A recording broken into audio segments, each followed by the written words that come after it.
I know, to come here and listen to me speak. I always try to make it informative and everything. But today is the launch of a book that I've been writing for a while. It's not done. It is done enough to be published, but there will be a second part of it too. Just simply because there's so much information that I feel everybody needs to know. And it's just not, I needed to get the book out first. I needed to tell people what's happening. A lot of it is, this is called the Savage Diet. Okay, what does that mean? Well, it means in a minute we're going to be checking what out that actually does mean. But to me, we have to move back to where we began, okay? We have moved so far in advance of where our actual microbiome is at that it can't keep up, okay? It is a microbiome that is inside of us. It's got a lot of bacteria. People count trillions of them, but there's a lot, okay? So the bottom line means that the food that we're eating is not benefiting us. And we think, well, I'm getting old, my body is failing me. That's not true. Our bodies aren't failing us, we're failing our body because we're not saying no to the things that are no longer actually benefiting us. Okay? And I'll go into this tremendously in the book about wheat and gluten and those things that do affect us on a daily basis. And because our bodies are so good, we don't really notice it. We don't really, take it to heart. I have a little bit of gas and a little bit of bloating after I ate that meal, but I'm fine now. And then we forget about it. Well, and our bodies kind of do too, because what happens is as our bodies go through the bloating and the gas and all of that, then it inside it has a lot of inflammation, okay? And that just keeps getting worse and worse and worse as we eat more wheat and gluten specifically. But a lot of the other foods are just, as bad, if not worse. A lot of our foods are toxic now. They're made to be that way to make it where pesticides, they put on the vegetables and the big pharma, they are the big farms. They have them out there and they spray. Okay, that's one way. They genetically modify our foods, which means that they change how that plant grows, how it's eaten by everybody before, but now it's only eaten by us because mice and rats won't eat our wheat and gluten in there. We have big silos. We don't have to worry about those mice anymore because they won't eat it.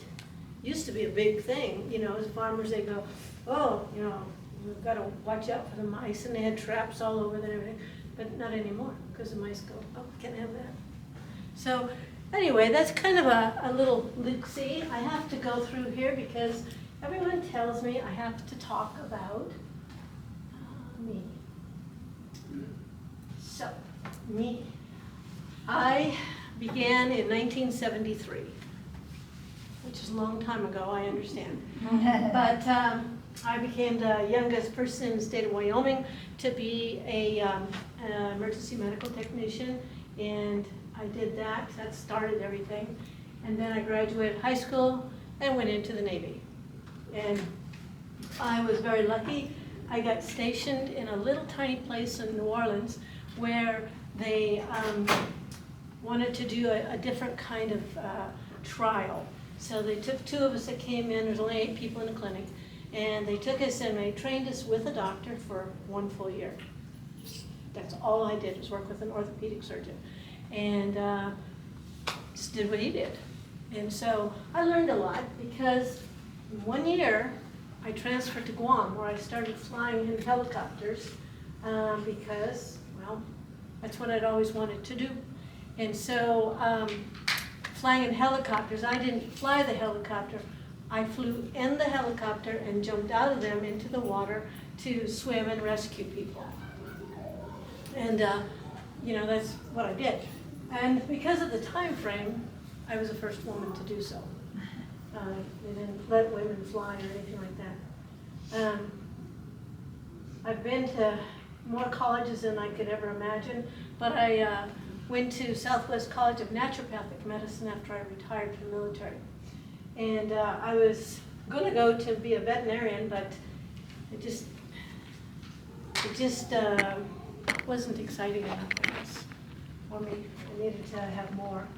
So all of these colleges here. These are my duties in the military. That's me on the poster there for the VA. And it's just what I did. And the helicopters there, when I flew in, that is actually this second photo right here was actually my ship.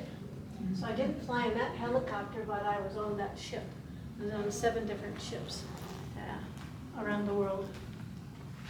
And then I began to think about the diet. So this is the Savage diet, okay? And this is what I'm here to show you a little bit back, or with me today. I'd like to take you back about 20,000 years. So we have a date today, okay?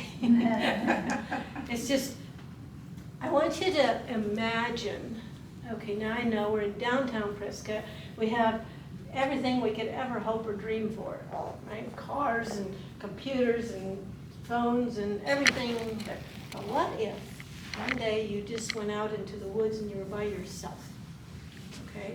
Think back when you were younger and you did those kind of things, and you went for hikes, or you had a farm or a ranch or something, and you were out there, or you, I don't know, lived in California, walked the beach, I don't know. But things that took you away from where everybody else was at, where the solitude was there, and you could be there in the solitude of just nature right around you, okay? So imagine stepping into the world of our ancestors just 20,000 years ago.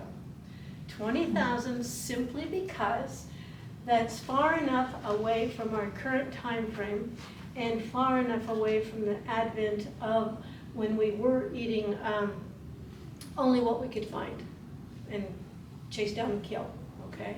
So how close are we to that right now? We're not, right? We're not even similar in any way.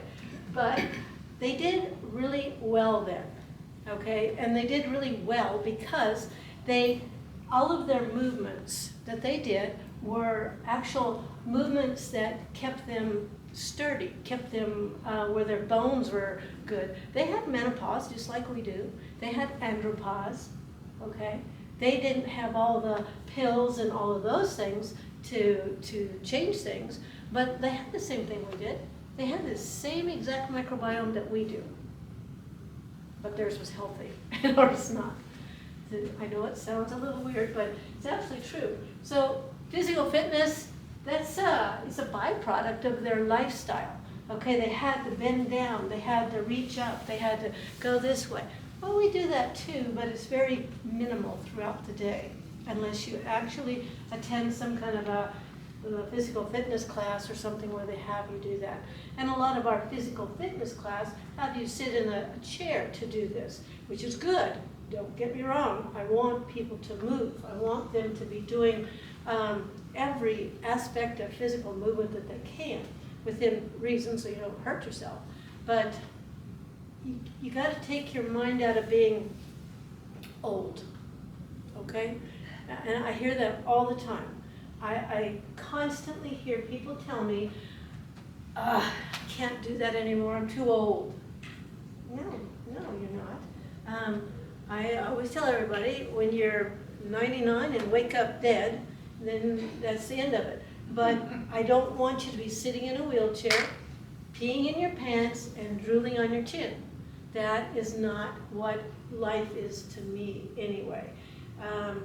Maybe that's what you guys would like, but most people that come to me don't want that. And so that's what I'm thinking of, is to try to keep you as healthy, optimally healthy as you can be, taking in thyroid concerns and hormone concerns and all those things, but you take the whole body into consideration. You don't just take one piece of part of it, okay? So they had it lucky. They didn't have a choice. But they did use all of the medicines that we have in the medicinary at Partners in Healthcare, all of those medicines, with the exception of the supplements, and all those botanical medicines, those people had 20,000 years ago. And they used them.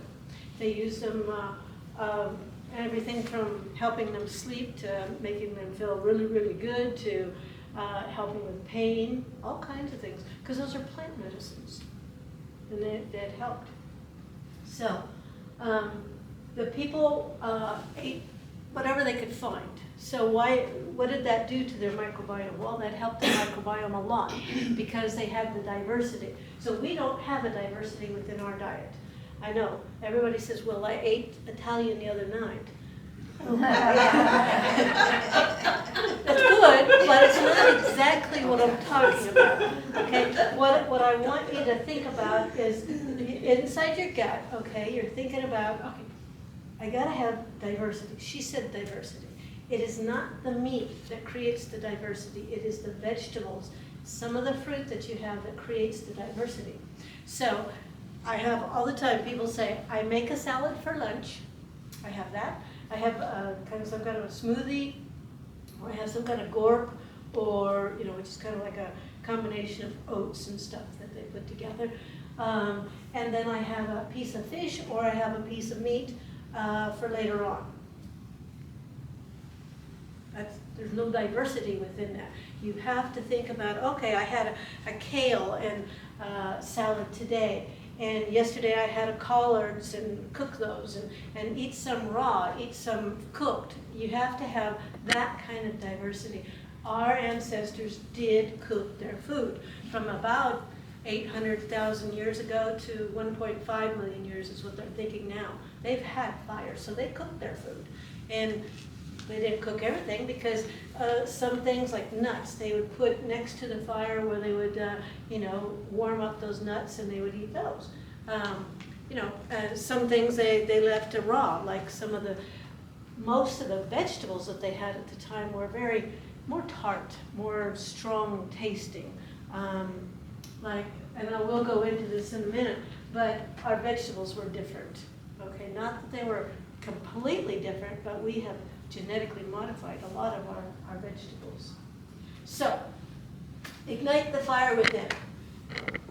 When you want to be well, you have to go focus on your food, but don't just think about the food. You have to think about your structure, how you stand. I know everybody gets old and everything, everybody loses height and everything, but you don't stop moving. The more you move, the better you are. So always think about that. Every person in here has had unique experiences which make them you, okay? You've had trials, you've had tribulations, you've had times when you thought, I can't do it any longer. But you do. You ignite that fire within you and you keep going. And that is a lot of what you have to do to be on a savage diet. You have to go from one day, I'm going to do it, I'm going to do some more, I'm going to do it the next day too. I want to be healthy, okay? So, I can hear your brains thinking, what is the savage diet? Exactly, in its entirety. The savage diet is this, in a complete and total nutshell. It is, and I know everybody's heard about this, what do you call those, just a carnivore diet. That's not what we ate. We ate a lot of vegetables because chasing down a saber-toothed tiger or some kind of mammoth, woolly mammoth, or a big buffalo or something, you can be successful one day and maybe not so much the next. So maybe, who knows whether you're going to have eating on that day or not. So you have fasting in there too. But the savage diet is a whole foods diet. That's whole foods, meaning vegetables, fruits, nuts, anything that does not have a barcode on it, that doesn't have a package around it, or a box that says, here's your food today. If you have a barcode on it, it's not on a Savage diet, okay? And for anybody that wants to do the barcode, you have to think that is processed food, that is manufactured food, that is food that probably is not food. It's probably cardboard, and they put some sugar in there to make it taste better. I know, I laugh, I go, it's true, it is true. When you look at like a cracker, okay, saltine cracker. I'm not saying anything bad about saltine crackers, but they're not really crackers. Okay, yeah, you eat them, and they have a little bit of salt on there, but if you were able to go to the company and break it all down and see what you got, you probably got just grains and then salt on it. So, does everybody, I see you taking notes, everybody write down this app, Y-U-K-A. It's a Yucca app, okay? And I know the people that already have it, but it's a really good app. It will keep you within the reasons of the Savage diet, okay? So if you have to go and buy something that has a barcode on it, it's fine. I want you to work into the diet. I don't want you to just go, that's it, because one, you'd lose weight, you'd need to get off all your medicines, and you'd feel great, and you'd be at optimal health. So I don't And want we wouldn't need you. Yes, we would. That's right. So, you know, I want you to work into it simply because it's a shock for a lot of people's system. And people, I've changed so many people that are diabetics. This is the easiest way to do it. And I kind of go to the side of, because you have the keto diet, you have the paleo diet, which are made to sound like kind of like the Savage diet. They're not, because in there they have all these I don't know, desserts and all the other things, and well, you can have some of this and you can have some of that, and well, no, you can't. If you want optimal health, you have to at some point say, that's not good for me. Now, there's a lot of good things on the Savage diet that you can make that are completely whole-based foods. Those are great. You know, I mean, I'm not, because we have raspberries here, and you know, kind of within seasons, and strawberries and everything within seasons. I try to eat a little bit seasonally, simply because I know a lot of those raspberries and strawberries are not coming from here, they're coming from elsewhere. So I don't trust how they're coming to me. Organic is good, but it's still, there's not a lot of trust in me for the people that are in charge that make a lot more money than I do. The Yucca app is Y-U-K-A. All you do is scan the barcode on whatever it is that you want to buy. It will have a whole list of all of any additives in there. It will have a whole list of all of the, you know, good or bad things that are on there. And all you have to do is just look at it. And you'll go to the grocery store and see a lot of people going like that on all these things, simply because they're using that same app. I pay $15 a year for that, and I have all the information about any and all products on that. It's very, very good. So I don't expect you to wear a loincloth around and carry a big club, okay, to be on the Savage diet. Sounds fun, no, right? Maybe not. So it's not just a one-time event. I eat this way every day. You may see me out in town eating at some restaurant or something, and that's because somebody has told me that they have really good something. Okay, so in order for me to talk to my patients, I try to see how it is. Because if you go to a restaurant of any kind, what you're going to find is they serve everything within the same type of oils. Those oils are important. And in the book I go into this extremely in detail, because the oils that we're taking in are either creating inflammation or taking away inflammation. And across the board in the United States, and I'm only talking about the United States unless I qualify it with someplace else, in the United States, we have the highest inflammatory rates across the board of the omega-3 versus the omega-6. Omega-6 is normally like a, versus omega-3 is like a 2 to 1 ratio. Omega-6 being 2, omega-3 being 1. The problem is that all of the foods that we're being fed now are all very, very inflammatory. So our omega-6 levels in our body, and I check it all the time with all of my patients, with either a stool test or a blood test or whatever it is that I do on them, and all across the board, the omega-6 is usually about 40 to 4. That means that's a lot of inflammation in that body, okay? And that is not good for you in any sense of the word. And I can check this in any number of different ways. I check the cardiac blood work, and I show all the inflammatory markers there. And by and large, everybody's always very, very high. So, and this is how we're eating.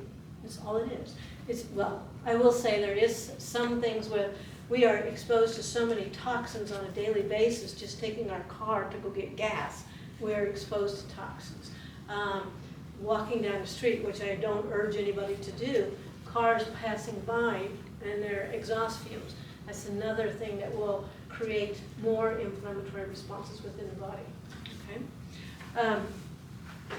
And it's a journey. It's just not a one-time kind of thing. So, as I said, we mastered fire about 800,000 years ago, but they do feel it's closer to 1.5 million years ago. They had a diverse diet. They didn't eat just meat. They ate some grains, but they were completely different than our grains that we eat today. So grains that we have made today are what you are eating. If you go to the grocery store and you buy spaghetti or you buy bread, and even 8-grain type bread, those are the ones that are being made, and they all have, I think it's 44 genomes of their DNA. So what they used to have was 12. Those are the old grains, okay? Chromosomes within that. And so when it's that much different, that means our body we can't relate to that. It's just not caught up to it. We have the same biodiversity that we had back 20,000 years ago, but we changed all of our food 150 years ago. And we just haven't had the evolutionary time period enough to be able to have our microbiome change. That's it, kind of simply, but it's very true. Let's see here. Most agricultural companies hold the patents on genetically modified foods, and this unfortunately prevents farmers from being able to save their seeds and plant them. Got any farmers in here? Okay. Additives like MSG and high fructose corn syrup, they're all widely used in the food. And so what does that do? Well, MSG is kind of usually, you would think that you'd find it in Chinese food, but it's not. It's in just about everything. It's very addictive, and high fructose corn syrup is also very addictive. And it makes you want to buy more, eat more, do more. So it's good for the big guys, but not so good for us. That's why the Savage diet gets rid of all that. There's been a nutritional decline in the crops. I know everybody in this room has heard of AFib, correct? Mm-hmm. Right. AFib, which has just made this huge surge in the last 4 or 5 years, and everybody knows somebody with AFib, right? And so you go, oh, my doctor says I have to go on to medicine. It used to be that we would correct it, just in a little procedure in the office. But nowadays we have to have a medicine, and it's lined out, we have to do a medicine. Okay, but we didn't even used to have this problem. Well, why didn't we have the problem? It's because of the food. The food used to give us enough of the nutrients that we needed that our heart would beat normal. But when you have, like for example, calcium in the 1950s was around 130 milligram per 100 mils. So now it's about 47. That's a huge jump, okay? Magnesium was 25 milligrams, now it's less than 17. What does magnesium do? Magnesium, phosphorus, calcium, potassium are all a part of the nutrients that actually enable the heart to beat correctly. It's an electrical pump, and it's a muscle. And so the magnesium is a relaxant. Well, if you don't have enough of that, where are you at? And you can take magnesium all day long, but there again, a lot of the supplements are not exactly as they say that they are. They, a lot of people buy things on the internet and everything, which is good. There's nothing wrong with it. It's just that you have to be an informed shopper, because a lot of the things that you buy on the internet are not exactly as they say that they are. They have a lot of fillers, and so you're helping one thing and hurting another. And so that's why, you know, I mean, it's really hard to tell people, I know you bought that and it costs $54, but it has nothing in it that's going to help you. You know? Iron was 1 milligram, now it's less than 0.17 milligrams. I'm sorry, I forgot the decimal point. Vitamin C was 150, now it's 90. Protein was 3.5, and now it's less than 2.8. And phosphorus was 70, now it's less than 48. So, yes? So we, like say, we eat spinach, and we used to get quite a bit more iron out of it than we get now. That's exactly I right. see. So, and the bottom line is, if you eat, I'm one of those kind of doctors that just say it, so please forgive me. When you go to Safeway and you buy whatever you buy, whatever vegetable it is, you have to understand that even if it does not say it, 99% of the time it is genetically modified vegetables, okay? They don't have to say that. Even like broccoli or cauliflower? Broccoli is one of the ones now that is being so genetically modified. It's sad, but broccoli is a very powerful What vegetable. about the organic like that? Now, organic is a little bit more. It has, usually will have right at this level, okay? But when you take and you buy just something off the shelf in, say, Safeway or wherever you go, Walmart, doesn't matter. They do put toxins on that food so they'll grow bigger and stronger. The way to, when you go to the grocery store and you want to say, okay, I want to buy some carrots or tomatoes, the way to actually see if you have an organic vegetable is to look at it. Because if you go up and you say, okay, this is beautiful, look at those, all those tomatoes are exactly the same size, they're all the same color, they all look exactly the same, those have been genetically modified or toxified or whatever. The ones that are kind of like craggly and, you know, carrots are all of different shapes and everything, you got two coming out and all kinds of things, those are regular organic type foods. Well, what about at Natural Grocer? They pride themselves on all their vegetables are organic. And that they probably are right. Yeah, I don't know, but unless it says that it's organic, I only buy organic. Right. And you know, a lot of people say, well, this is very, very expensive. It is not. When you look at the whole picture of what you're going to be visiting with the doctor later on, because it has, your body can only take so much. It protects you every step of the way. It is there for you, but it can only do so much over the course of time. And when you look at, okay, I'm going to eat the best I can. Okay, you go and you buy your salad, but you get all the toxins in it. It is saved in your fat cells. And all of us have probably a couple pounds to lose, but it'll save it within the visceral fat or the exterior fat. And that's not what you want. You want that fat, you know, to be just plain old fat instead of, you know, pesticide-carrying fat. But that's where it goes. Let's see. So, oh, here we go. Modern broccoli is bred for traits like faster growth, uniform size, pest resistance, and a longer shelf life.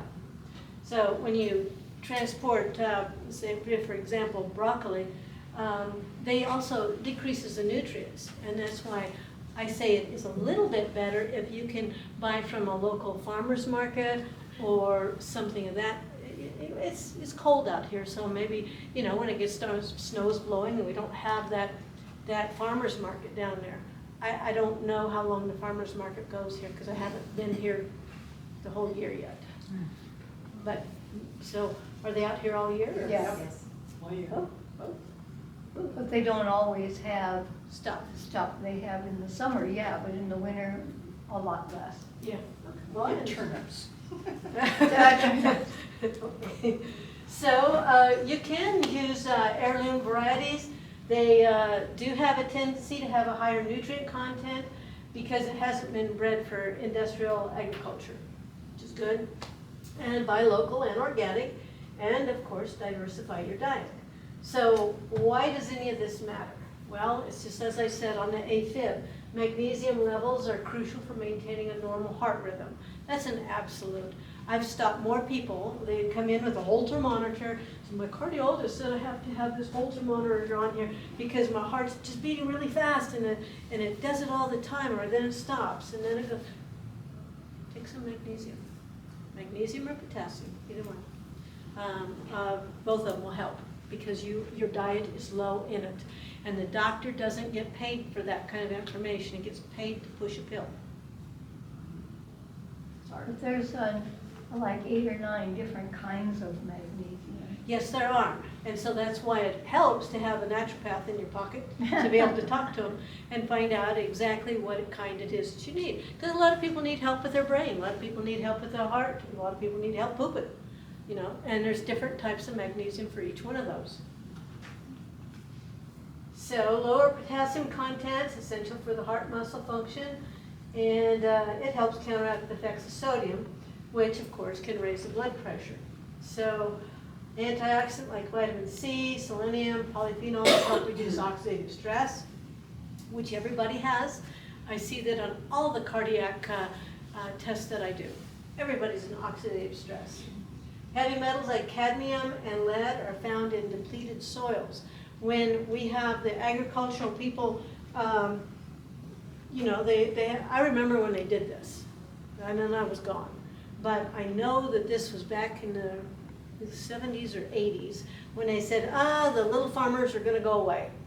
And they made the big agricultural guys come in, and they took over all those huge areas in Iowa or places like that where they had, you know, regular little farmers that just grew and took them to the market and sold them.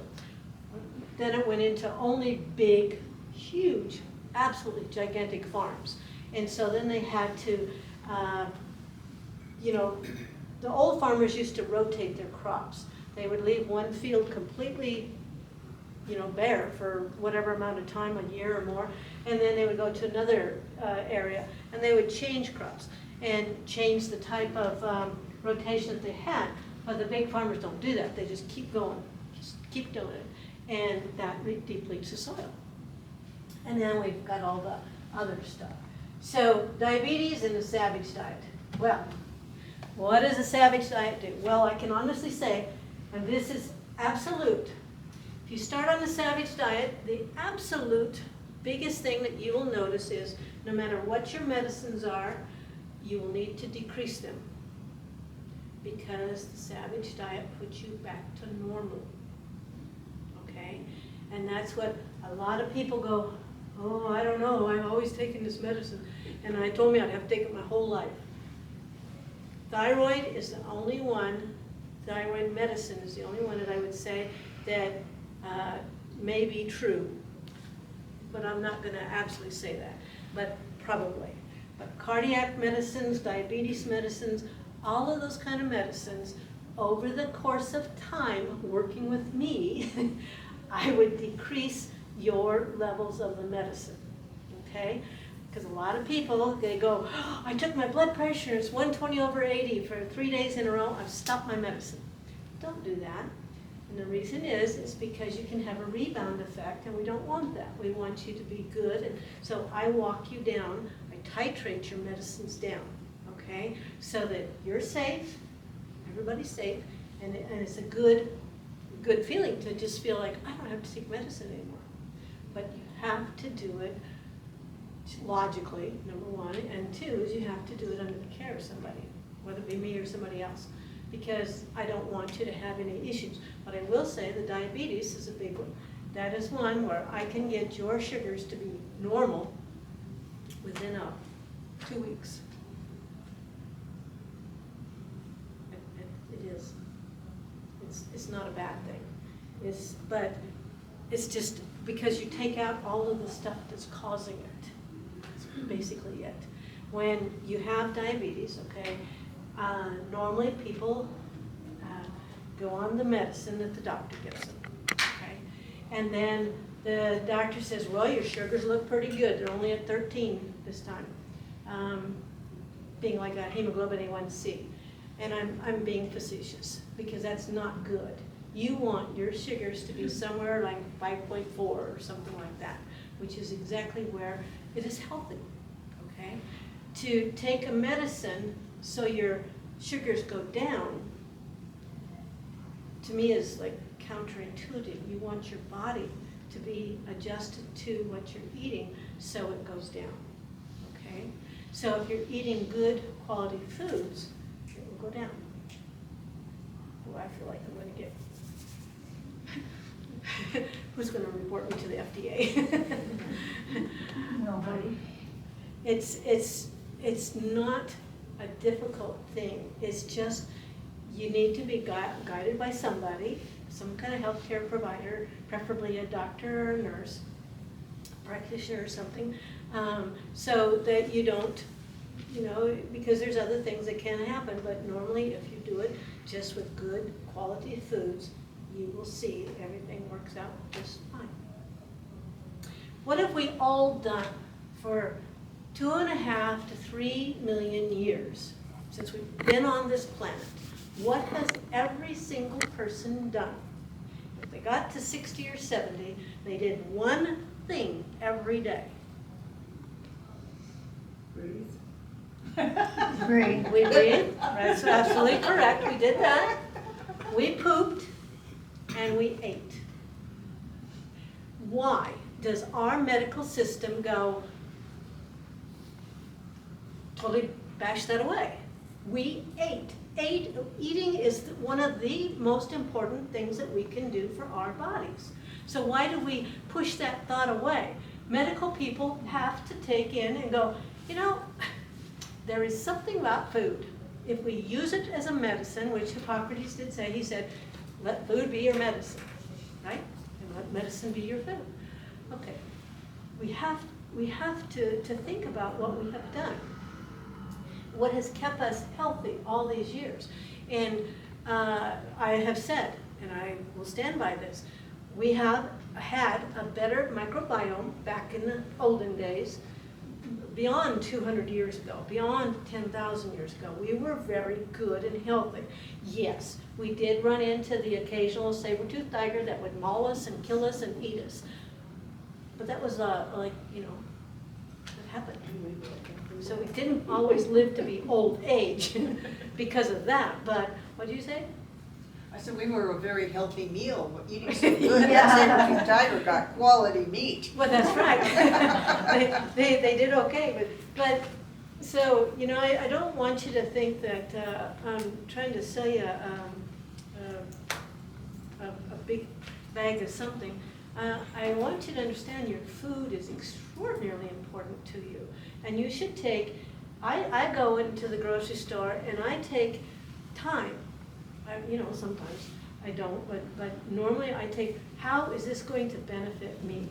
Is this going to help me be better, be stronger, be more active? What is it going to do for me? I've been the young kid. I didn't really go to McDonald's because we didn't have them in Wyoming, but they had them in they didn't have them in any other country I've ever lived in. Well, I've never really been around McDonald's, but I know that a lot of people have. I don't have any kind of feeling for McDonald's or any of those kind of places. You know, occasional thing, if you get on a good diet and you're eating all organic, and occasionally you want to go to, I don't know, Chick-fil-A or someplace like that, it's not going to hurt you, okay? It will do you a lot of good, but it's not going to hurt you as per se, okay? So, Savage diet reverses insulin resistance because you take away all of the stuff that is causing it, okay? Improves blood sugar control, and it does reduce or reverse diabetes in most cases. Decreases and eliminates all the need for drugs, and the tirzepatide, ismorelin, and Wegovy have nothing on your diet. Your diet is number one. Wegovy, yes, you can lose weight. It's very true. Or tirzepatide, you can lose weight. But then you're going to have little pellets for poop, and you're going to have to drink a ton of water. It does change things, but that is looking for a just another reason to not have to watch your diet. Because Wegovy and all of those are a modulation of a synthetic kind of way to modulate your diet, okay? You say, you're not hungry, you don't need anything, and it will control your blood sugar and all of that. But what happens if, well, they run out?